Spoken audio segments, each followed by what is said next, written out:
Good morning. Welcome to another session of Curious Investors.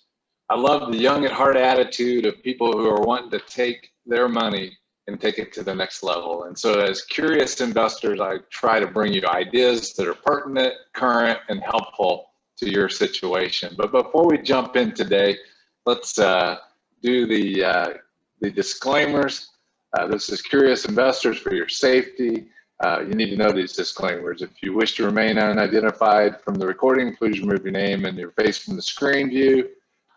We have no crystal balls. This is strictly my opinions. Stock investing is risky. When you buy individual stocks, you can lose all your money. There's fluctuations and lost principal, dividend payments. If you're buying a dividend stock, it's not guaranteed. I'm not making any specific investment recommendations here. Anything I discuss is a general idea, not a particular idea. Content provided is for general information, not intended for specific advice. I think I just said that. All indices are unmanaged and not available to be directly invested in. Economic forecasts in this are just an opinion, and there's no guarantee that these will work or any investment strategy will ever work.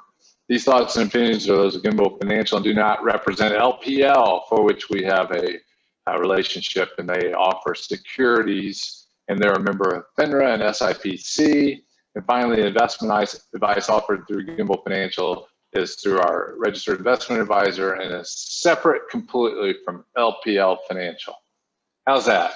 We will stop the share, and here I am. I've gone high tech and put the Gimbel logo behind me, and I hope that doesn't distract y'all today, and I hope your day is going great.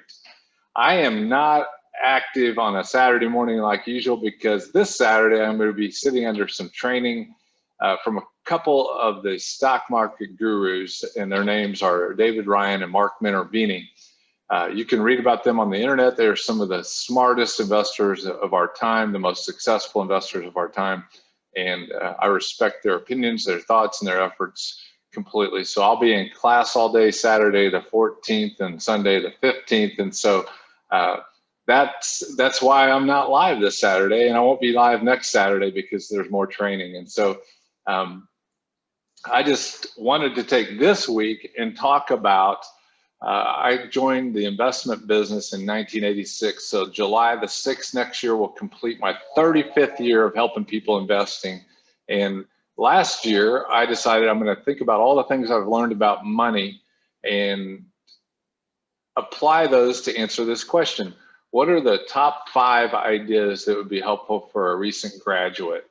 And so when I thought about that, I sent that question to a number of my financial advisor friends, to a number of friends who are successful in life, successful with their resources. And I just wanted to get ideas from them to find out how they would advise a recent graduate. And then secondarily, I had time to think about my own particular answers. And my answers were biased because I had the ability to read their answers before I summarized mine. And so I'm going to go through some of mine today with you and help you think about it and think differently about the way that other people might tell you to manage your resources. So today, to begin with, what would be the top 5 pieces of advice you would offer a recent graduate? Well, I sent that to people, and I did not say college graduate. I said a recent graduate because I didn't want to imply that a college degree was a necessary part of moving forward and having financial success in the world. And so a number of my friends just assumed college graduation, and I don't assume that anymore. I think that the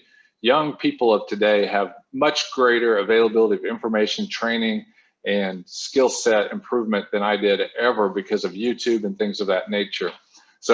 So to begin with, I would encourage you that you are limited to your training and your understanding of things by your own initiative and ability to sit in front of a screen and punch the play button on YouTube or whatever video you're watching. And so you don't necessarily have to go to college. And there's a gentleman by the name of Mike Rowe who did a TV show called Dirty Jobs. And Mike Rowe, if you Google his interview about the freelancer and doing what you like versus liking what you do, I think it's a worthwhile video to begin that process. So don't think that a college degree is a requirement to success in financial things in the world, because there's a great opportunity for those of us who want to chase different things that we don't have to get that information from the traditional university avenue. So begin your thought process with the open mind that you can learn things in the non-academic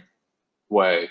I did reasonably well in academic things, but most of what I've learned in life didn't come in a classroom setting. It came through the school of hard knocks, it came through difficulties, came through trials, came through work. And so most of what you're gonna learn in life is not happening in the classroom. So wherever you are, whatever age you are as a curious investor, those of you from 10 to 80, I hope your mind is open to continue to learn, because continual learning is going to expand the possibilities of your life. So number one, the number one thing that I put on my list of top 5 attributes that I would tell a recent graduate, number one is to think differently. It is hard to think differently than everybody else. Everybody else tends to run in a pack, they run in a group, they run in the crowd, and to think differently, I think it just means you have to stop and think. Like, you don't just take information in and assume it's true. You have to stop, consider what you've been told, and think, is this so? I was in graduate school and taking a management class, and the professor, I had prepared for a normal test, and the professor didn't have a normal test. It was an essay test, and he said on one of the questions, assume you're a pilot of a large airplane and you're coming into a major airport, and there's a blanket of fog that's covered from 50 feet on up, and you can't see clearly the runway. What do you do in this situation? Do you let the control tower or the autopilot do this, or do you man your way through it? Do you go land someplace else, and why? And that's the essence of the question. It may not have been exactly that, but I'm sitting there prepared to answer all these multiple choice questions, and I'm like, that wasn't even in the textbook. And then I'm sitting there in this test, and all of a sudden it occurred to me, what the professor is asking me to do is to think about the principles that we discussed and apply them to a real life situation. And I got all the way through grade school, high school, and undergraduate college before I really ever had to think. And so to suggest that one of the highest priority things that you can do to have success is to think differently, it first of all implies you need to stop and think about things. And that takes a curious person. It takes a wondering mind, like, I wonder why they would do this, or I wonder why that's the situation. And then be open-minded to think differently, to discussions with other people who think differently than you. Do not get emotionally wrapped up in those conversations, and to objectively listen to what they're telling you is just a critical thing. Is if you can think differently than everybody else, you're going to carve a place in the world for you to have a career. If you think like everybody else, it's going to be really challenging, because you're not going to bring a lot of value to those in the circle for which you're looking for employment. That's number one, think differently. Number two, buy wisdom. Wisdom is the ability to see life in a very special way. And wisdom is a scarce, limited resource out there. There's a lot of people that have knowledge and information, but those things don't help you with life. Wisdom is the ability to take that knowledge and information and apply it to something useful for you. I know this is kind of a self-serving one, to buy wisdom, because I charge people to buy my wisdom. I don't give it away generally for free. And so you have to pay a price to get answers to specific questions from me. But it took me 30 years, 35 years to gain the ability to take information and apply it to situations. And it didn't come cheaply to me. It cost me my bangs, it cost me the color of my hair, it cost a lot of things to me. And so the wisdom that I have is probably of great value to you. However, it comes at a cost. And so the same is true from a lot of professionals. I had a clogged drain in my kitchen this week, and a friend and I worked 6 hours trying to unclog it, and we ended up paying a plumber I think $150 an hour to fix my drain. And I gladly wrote the check to him because he had wisdom. He had the ability to take information that I had a clogged drain and apply something to it and get that drain unclogged, which I couldn't do in 6 hours. And so I gladly now have his name, his resource to help me in any future things, because his wisdom will free up time for me to use my wisdom in a more productive way. And there's not a lot of wisdom out there in things of life. And so if you can find wisdom, if you can find somebody that offers wisdom, I would buy it from them, whatever they're wanting to sell it to you for.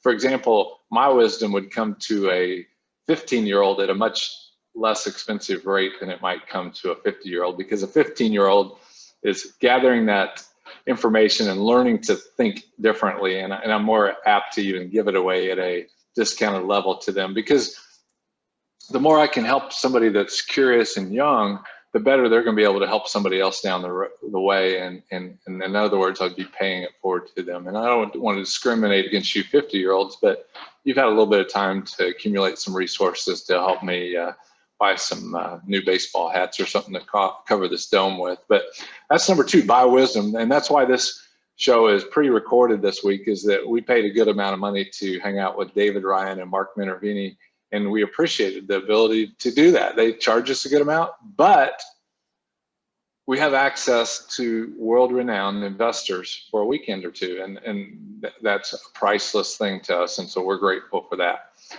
I mentioned Mike Rowe's freelancing video, and he taught me through that, which I got the wisdom of his free from YouTube. I used to tell people that if I were you, I would do what you like for a living. And that would mean that I started liking investing when I was in 6th grade. I didn't start investing until I graduated from high school in 12th grade, but I started liking the idea of it then.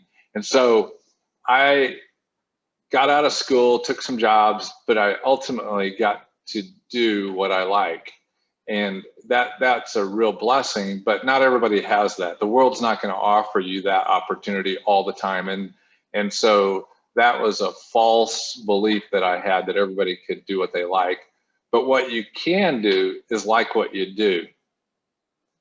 You might not like landscaping a yard today, but if somebody were going to offer you their landscaping business and you're going to take over that landscaping business, and all of a sudden you went from making $10 an hour to $100 an hour, that hard work with an attitude change that you chose to like what you do, all of a sudden you might be doing what you like, is kind of what Mike Rowe said. And so that's just a recent change of opinion of me that I've had. I used to say, do what you like, and I know that that's not likely for everybody, but the ability to think differently, change what you think about a situation, and turn something you don't necessarily like into something you like doing, is really thinking differently. Like if I didn't like to mow yards and I chose to landscape the yard outside there, and somebody was paying me $10 an hour, and then all of a sudden the owner of the building came out and said, man, what a marvelous job you did. I really appreciate the way that you manicured my lawn. You probably can't appreciate how important that is to me, but it's one of the great joys I have, is to come out and to see my lawn just spectacularly looking. And so what seemed like a task at first, just mowing a lawn, might be something that's blessing somebody else. And so to learn to like what you do often requires you to look at how what you're doing blesses other people, because I think all jobs bless somebody else. I can't think of a job, well, there's probably a handful of jobs. Now that I think about it, I can think of jobs that don't bless other people. But every job you do has the possibility of blessing others. And so if you can frame it in that mindset, then you can learn to like what you do. And so if you can like what you do and do it as long as possible, your finances are going to have a much greater chance of success. Number 4, live adventurously. Life is risky. I went through the disclaimers at the beginning of this show. My second screen over here, see if I can share this with you. See that mountain range there, and the dark clouds over the top, the snow that's scattered across the ridge, and all the wildflowers there. Those pictures on my screensaver, that's a real life picture. That's a hike we went on this past summer, and it's a photo my son took that I added to my screensaver, and took a little bit of an adventure to go out to Denver, Colorado, and the Rocky Mountains out there, and to do that hike and to take that picture. Well, life is an adventure, and it's risky. And so there's a tendency in our culture to try to encourage us to avoid all risk. And if you avoid risk in life, I don't think you can call it life anymore. I don't think you call it living. Life is risky, and taking wise, calculated risk is just part of life. Like when you cross the street at a four-way stop or at a roundabout or wherever, you have to make a risky decision when to cross that road. And that's not a big adventure, but that's a risky decision. And so as you're looking to the future and you're thinking differently, you can begin to use the wisdom of others to help you even calculate those adventurous decisions that you're thinking about making. One of the adventurous ones I did a decade or so ago was to load my wife and my 5 children in a RV and drive across the country. And I'd never driven an RV before. And we went to places that I didn't even know whether we could get the RV in those places. And so had I just said, you know, that's all a lot of stress, a lot of pain, a lot of heartache, we would have never done that first trip. Spring forward 8 years from that first trip, we loaded up in a different RV and left Indianapolis and drove to Anchorage, Alaska. If you pull that up on a map, that's almost the equivalent of driving from Indianapolis to Russia. Wrap your mind around that. Get a globe, look at how far Indianapolis is from Russia. It was one of the great adventures of our lives, and we saw things that you would never see if you hadn't done that. And so as you choose to live adventurously, you can use your resources, the money you make from your landscaping business or the money you make doing something that you've learned to like, and those things can pay for those adventures. And there's all kinds of adventures. There's a book on my bookshelf called Micro Adventures, and a micro adventure might mean that I go sleep in the backyard tonight. Well, that can be scary for some people. There's raccoons running around my backyard. I don't want them messing with me. And so life doesn't have to be driving from Indianapolis to Anchorage, but you can choose to have an adventure and make it as big or as small as you choose to. But if you don't have adventures in your life, then accumulating all the wealth in the world really serves no point other than a scorekeeping thing that doesn't really matter to anybody. And so if you can add adventurous living to your top 4 things, I think you're going to find this thing to be just a blast. And then finally, I said generosity wins. I do this show because I find it a way to generously give away the wisdom that I have to you, curious investors. That this time that I spend with you, I'm able to tell you things that I know that I might not be able to tell you one-on-one. And so by doing it in a group setting, in a video way, I can share this idea and generously give of my time, my talent, and the treasure I have stored in my brain, what I know about finances over a lifetime of helping folks. So that's a form of generosity, is that you can give your insight and your wisdom to people. You can give your money to people. A problem with just chasing after wealth itself is that it doesn't bring joy in and of itself. And so the more money you have, I forget the rapper, he said, "Mo money, mo problems." It's a paradox, or a thing you can't think through until you've accumulated wealth. It sounds like when you're young or don't have any wealth, that if I just got more money, then things will get better, but it doesn't work that way. There's challenges that come that you don't understand until you have more wealth. The problem with more wealth is, say you had $100 and you lost $10 of it. That would hurt a little bit. Say you had $10 million and you lost $1 million. that would hurt a lot differently than the first example I gave you. And so what generosity does is it takes your hard-earned resources from out there mowing grass or whatever it is you choose to like to do, and it shares those resources with other people. And when you share your resources, time, talent, or treasure with other people, it enables you to look them in the face. It allows you to smile at them. It allows you to see the sparkle in their eye or the lack of the sparkle in their eye. You can see the gratitude in their face. You can see the humility in their face. And that interaction will teach you something much greater than any video I can do. And so as you learn to be generous to others with those things, time, talent, treasure, wisdom, the things that you have control over, the more generous you learn to be, the less dependent you're going to become on physical things like money and house and cars and things like that.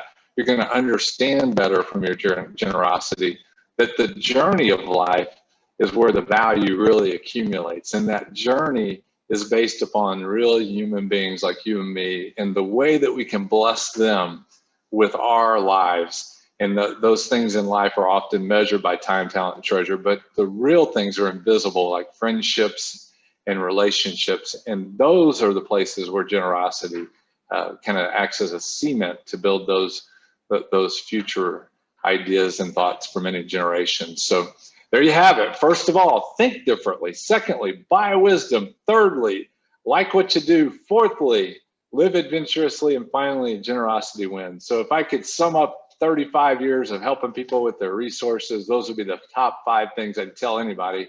And today I've told you, and I hope you guys have a great day, and I hope that you remain curious and that we can do this again the next time. I'll talk to you soon, and you have a great day.